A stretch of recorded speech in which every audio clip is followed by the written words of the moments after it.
Hello, everybody. This is Tyler Trumbauer with Kistler O'Brien Fire Protection, and we're getting set for another episode of our National Fire Prevention Week video podcast series, and we got a good one for you folks today, and we thank you all for tuning in for today's episode, and be sure to listen and view all of our episodes each and every day. We're going to have a new set of guests and new topics Monday through Friday to celebrate 2020's National Fire Prevention Week. And you can see all of those on our YouTube channel. Check us out, Kistler O'Brien Fire Protection. And today we have two guests joining us, both from a valuable partner of ours, the Burn Prevention Network.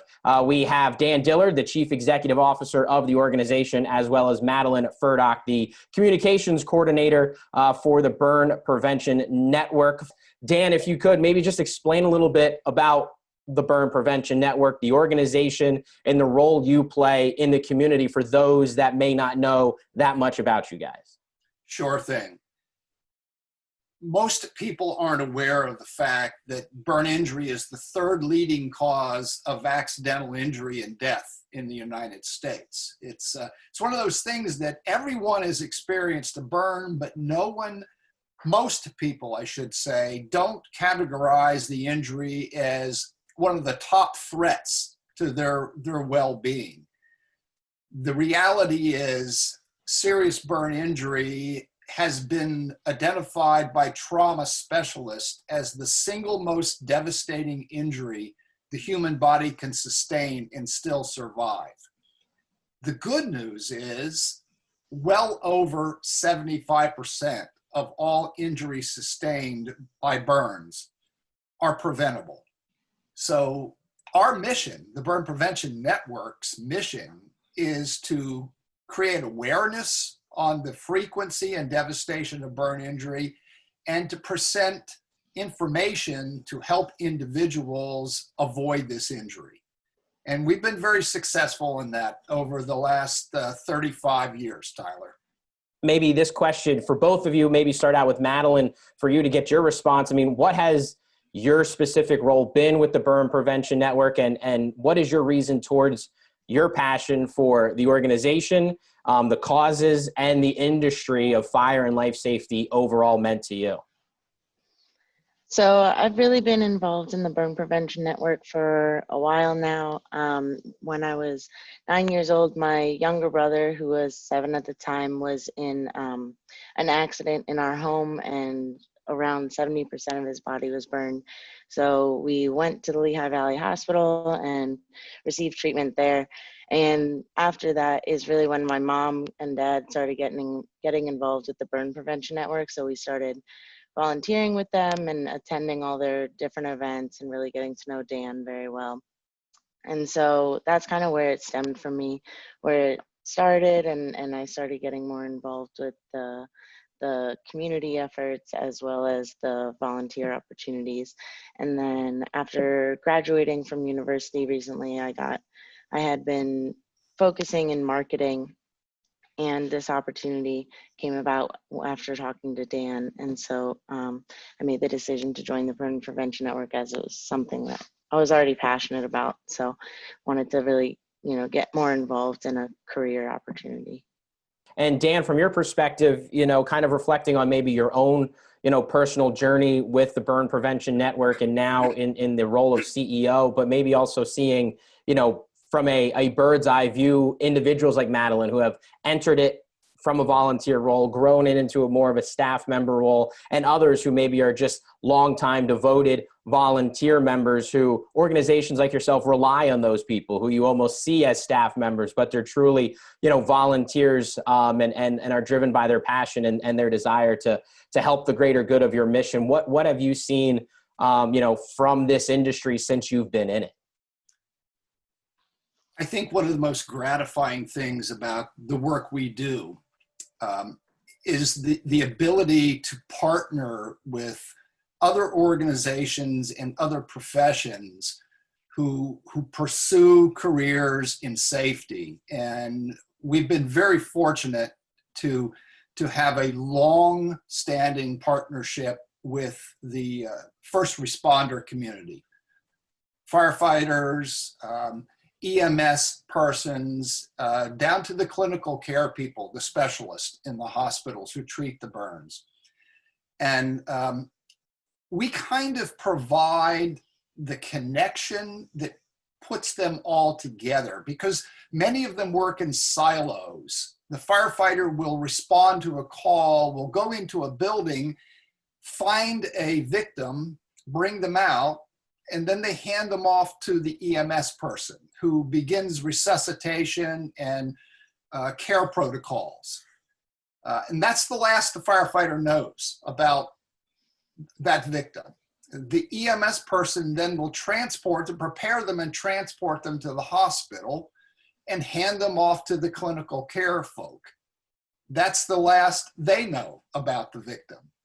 And then the individual is treated and hopefully survives the injury, and they're handed off to therapist and life care specialist. And in many cases, they lose contact with that person as they find a new way in life, dealing with the dysfunction that the injury caused. Our organization has an affinity to all of those professions and all of those folks, and we're able to bring them together and connect the stories and help them see the value of what they do and how it contributes to someone else's career and ultimately to a better community. My story began from another nonprofit. I was an executive with another nonprofit organization, and I had been pursued for months by a member of the selections committee for the Burn Prevention Network, or the then organization that would become the Burn Prevention Network, to consider interviewing for their CEO position. I had no interest. I was happy in the career I was in, but this person was so relentless that I finally decided to go on the interview just to shut him up so I could have some peace. Well, part of that interview was a tour of the regional burn center, Lehigh Valley Health Network. And while I didn't see a lot of graphic burn injury, what I saw were highly caring and compassionate nurses providing hands-on care and dealing with individuals in a way that had to tax their very soul. The protocol of caring for a critically burned person involves inflicting additional pain on a daily basis. They had to know that to heal a person, they had to put them through hell. And I had such respect for what they did that it occurred to me that if this job that was being offered to me would allow me to prevent even one of those people from lying in that bed and having to go through what they had to go through, and having the nurses having to deal with the guilt of knowing they were inflicting pain, then this is a career that I could embrace. So that began a journey 35 years ago, of which every day I've enjoyed. And one of the big programs is Camp Susquehanna, and that's something that is near and dear to Kistler O'Brien's heart, something that we fundraise for each and every year. And, this year, obviously, COVID-19 pandemic has affected everybody in every industry in certain ways, but it forced your team to kind of alter the camp this year to go virtual this past summer. So let's go first to what Camp Susquehanna truly is in a non-pandemic setting, and what that does for the attendees, and what its mission is. And then if you can kind of shed some light on, Dan, into, how you guys changed it for this year, and really how you felt that went now that it's kind of been done for a few months, and you can reflect on how the new virtual Camp Susquehanna went in 2020. Absolutely. And thank you for asking about one of my favorite programs that the Burn Prevention Network conducts. Camp Susquehanna is a summer camp opportunity for children who have experienced serious burn injury. Its history is more than 20 years old. The Burn Prevention Network entered this story about 5 years ago when the Sertoma Club in Lancaster County that had founded this camp found it impossible to continue to sustain it and grow it. So they invited us to enter the picture and take it over as a program. We did that.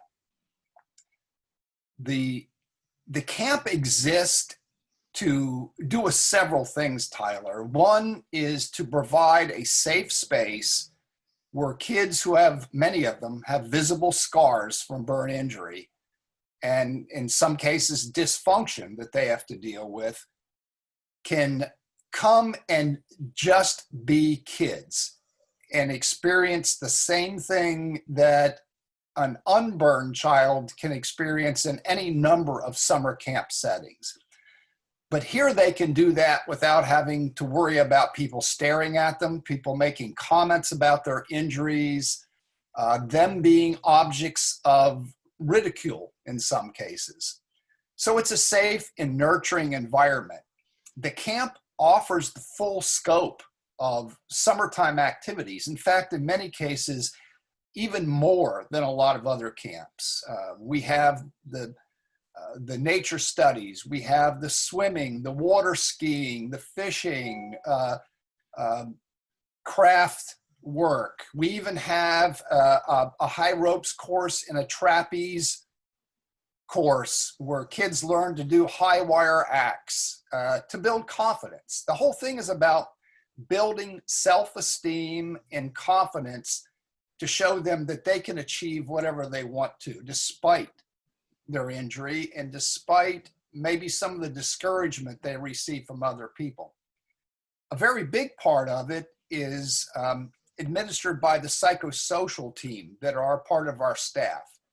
And that's helping these kids develop coping skills and helping them transition from being a burn victim to being a burn survivor. And that's a mindset change where they actually start to take pride in their scars rather than want to hide them, because it demonstrates that they have undergone something that most people have not, and they've come out better, stronger, and more resolved as a result of it. And that makes them heroes in our eyes, and we want them to see that in their own heart and mind as well. We just found it unacceptable that we would remove that one bright spot from the year from these children. So we resolved that we were going to find a way to do as much of what we do physically virtually. And our staff jumped on board, and all of the volunteers. And we took Camp Susquehanna from a 4 or 5 day physical event we hold each year to a 15-day virtual event. And we convened the campers by age group twice a day, 6 days a week for 3 weeks, basically.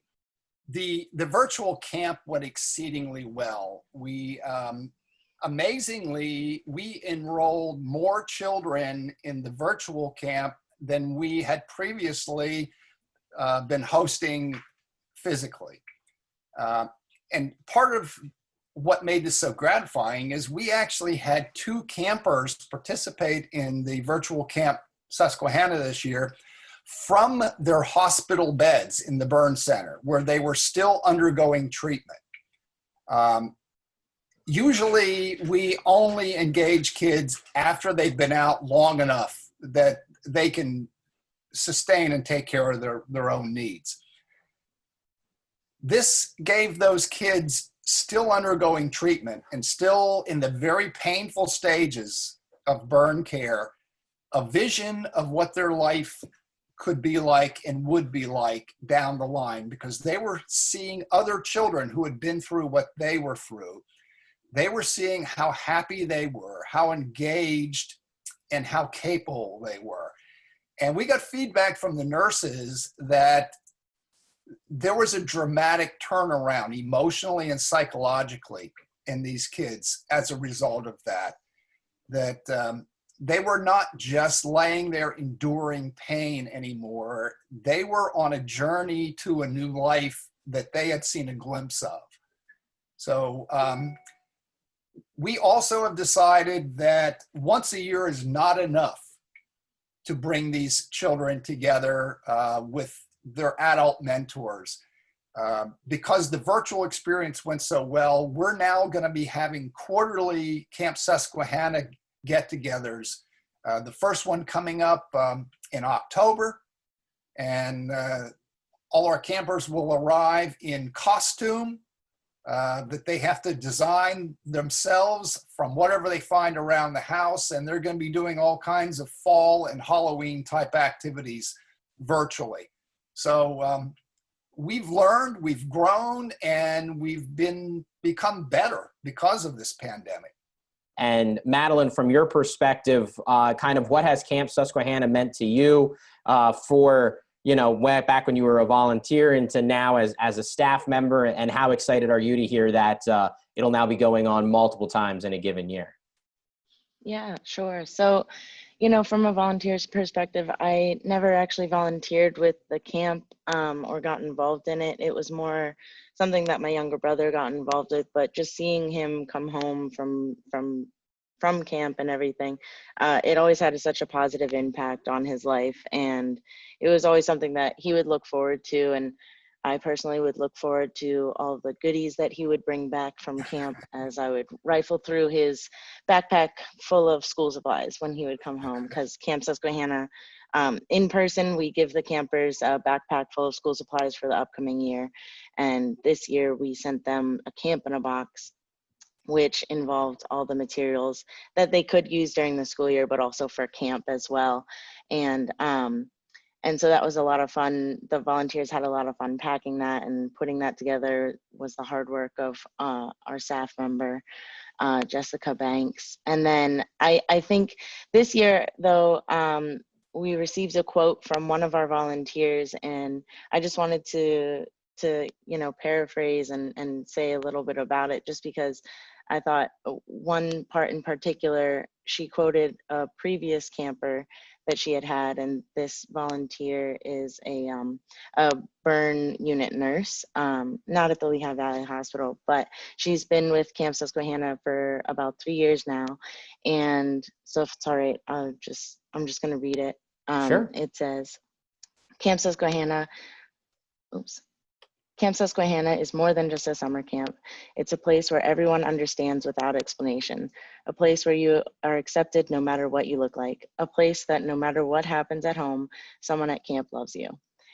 And so I thought that was really beautiful to read and really beautiful to hear, just because I feel like it fully summarizes that, Camp Susquehanna is unique in of itself, because the people that come together have like an implicit knowledge of what the campers have gone through. And for the volunteers' perspective, a lot of them work with these survivors or work as nurses or social workers in the burn units.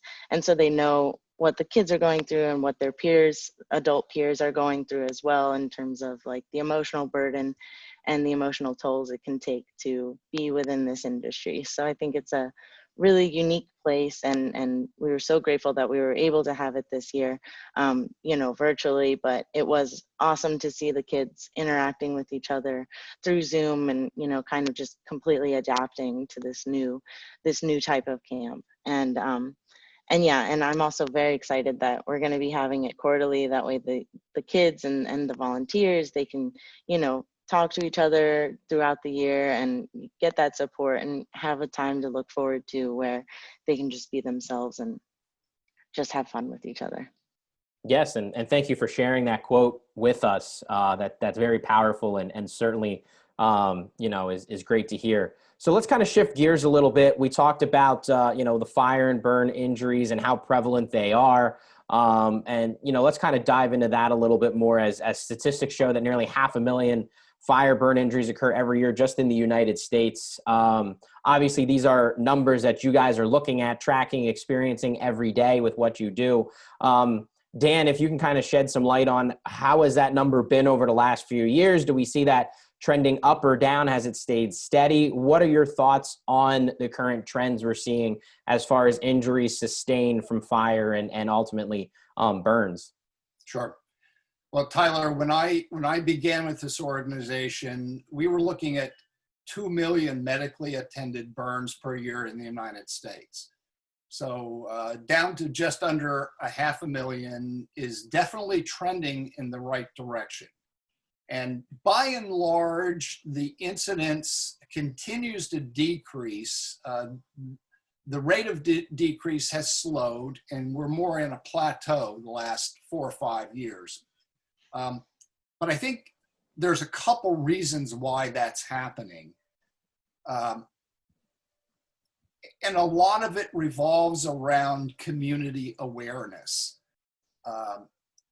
People have begun to understand that being seriously burned is not just getting a sunburn or touching a hot stove with your fingertip.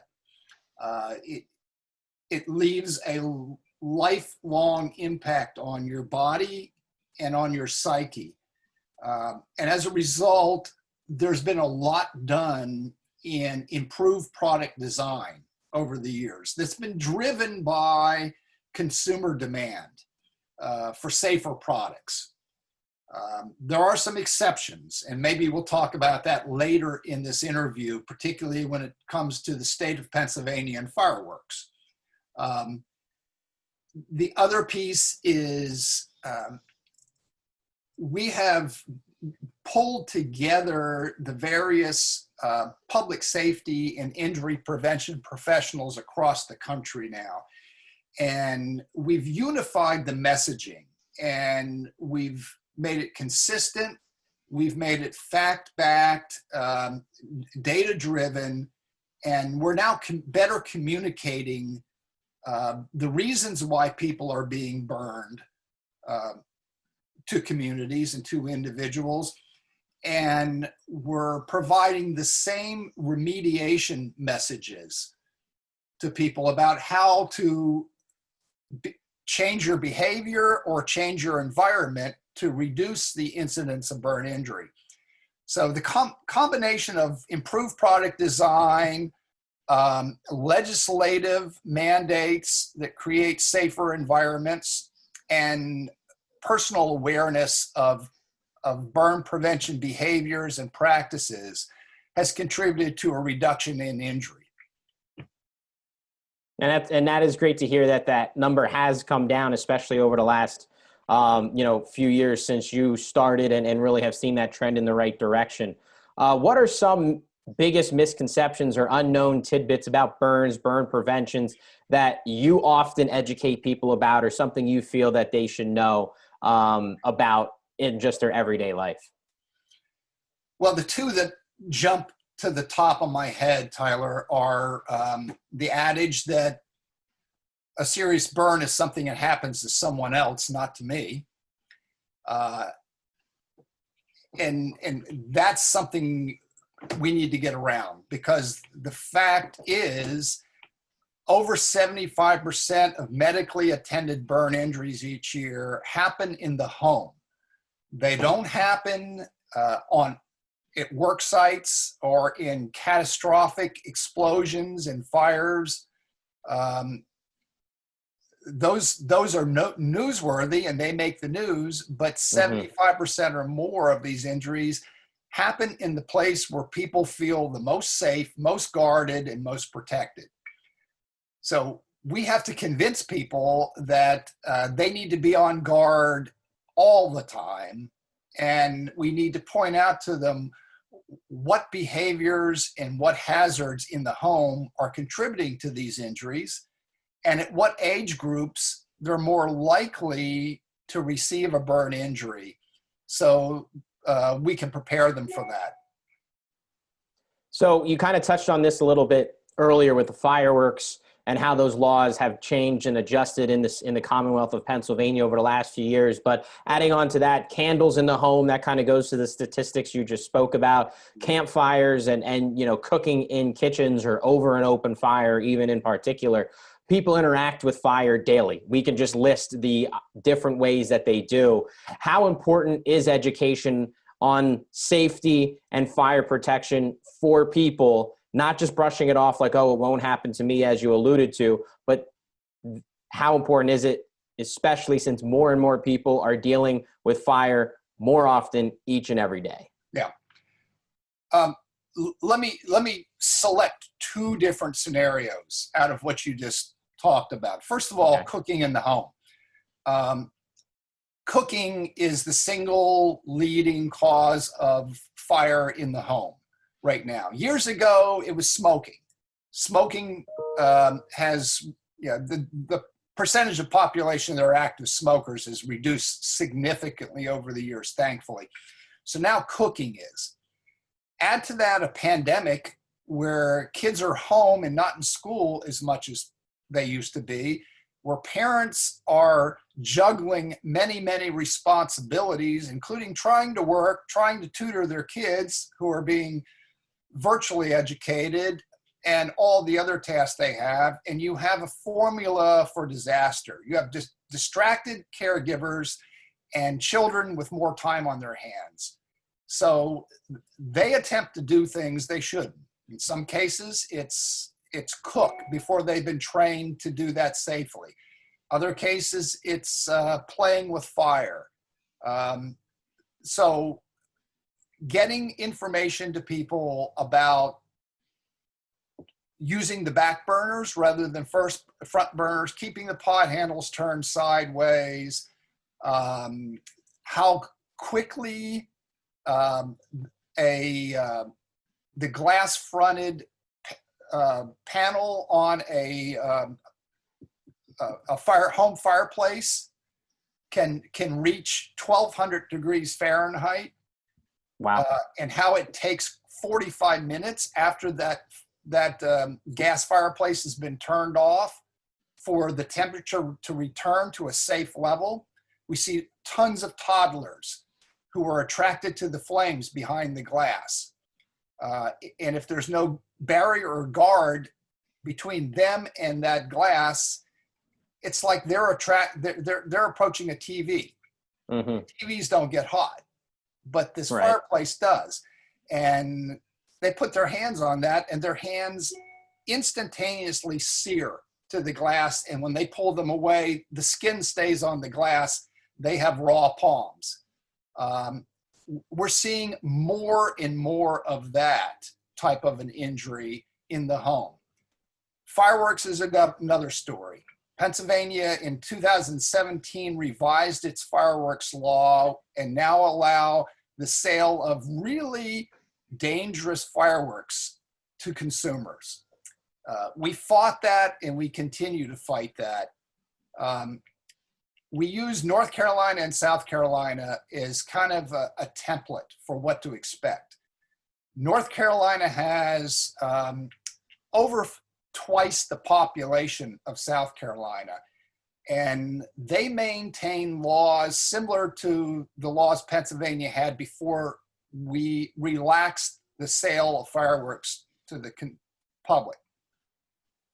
South Carolina, less than half the population, North Carolina, allows the sale of serious fireworks like Pennsylvania does now. South Carolina has 3 times more injuries from fireworks to consumers than the larger state, North Carolina. That's what we're facing here in Pennsylvania if this law is not reversed. And we're beginning to see an increase in injury and property damage from the unfettered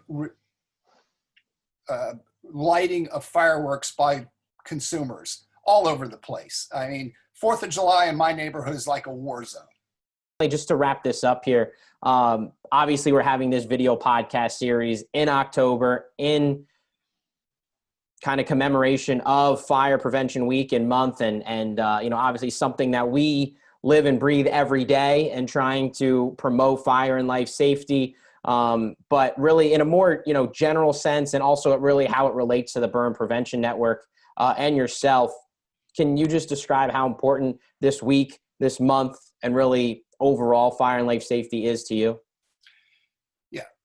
Fire Prevention Week or month, depending on how you celebrate it, is for us a window of opportunity. Again, we have two obstacles to overcome. The first is to create an understanding or an awareness in the population of the risk of fire and burn injury. And until we accomplish that, they're not receptive to the second thing we do, which is instruct them in safer behaviors and how to create safer home environments. So National Fire Prevention Week or month gets a lot of recognition across the country, and it piques people's interest. And that's why we're so appreciative of what you're doing, Tyler and Kistler O'Brien, to take advantage of this opportunity to get this message out. The more people that think safety and practice safety, the fewer burn injuries we'll continue to see. And while we don't profess to ever expect to put burn centers out of business, we would be delighted to make their job easier. So the injuries they do have to deal with are less severe, less life-threatening. That's why it's important to us. Certainly. And Madelyn, do you have any kind of summation as well to kind of add into that, to what it means to you personally, and obviously knowing the family ties with burns and the Burn Prevention Network? Yeah, no, I completely agree with what Dan said about how this entire issue of burn injuries and basically just burn injuries needs to be seen in a larger scale before you can educate further about it. Because before you can educate about it, people need to understand that it is something that happens to a lot of people, and it happens in the homes, and the injuries that occur are not minor. They're not burns on the fingers, burns on the arms. It's larger than that, and these are large burns that affect most of people's bodies and will affect them later in their lives as well. So until people understand that burn injuries are very common, they're also can be very severe, and then that should open it up to us educating the families and the caregivers more about it. And also as well, I just wanted to add that the Burn Prevention Network, we provide free teaching materials on burn prevention. And so it's something that the teachers teaching from home, we're currently getting them online right now, the materials, so that way the teachers could incorporate that into their classes. But we have them as downloadable PDFs as well. So the teachers can have a pre-made lesson plan. So hopefully ease up their workload of converting everything over and creating all these lesson plans for this new era of teaching, and those are available on our website as well. That'll do it for us here today for this episode of our Kistler O'Brien Fire Prevention Week podcast. Dan, Madelyn, we thank you both so much for joining us, giving us some great insight and stories into your lives, your personal missions and passions, and obviously the Burn Prevention Network overall. And for Kistler O'Brien, we extremely value this partnership, and we look forward to growing it even more over the next months and years. Especially now that there's more Camp Susquehannas in a given year. We're looking forward to being a part of that as well. So thank you both. Thank you, Tyler. Thank you, Tyler. Thank you. So that'll do it for us here today. To you, our viewers, thank you for tuning in for this episode of our podcast. We encourage you to check all of them out throughout this week, as we'll have a new episode each day to celebrate National Fire Prevention Week, all of those exclusively on our YouTube channel. For Kistler O'Brien Fire Protection, I'm Tyler Trumbauer. We'll talk to you next time.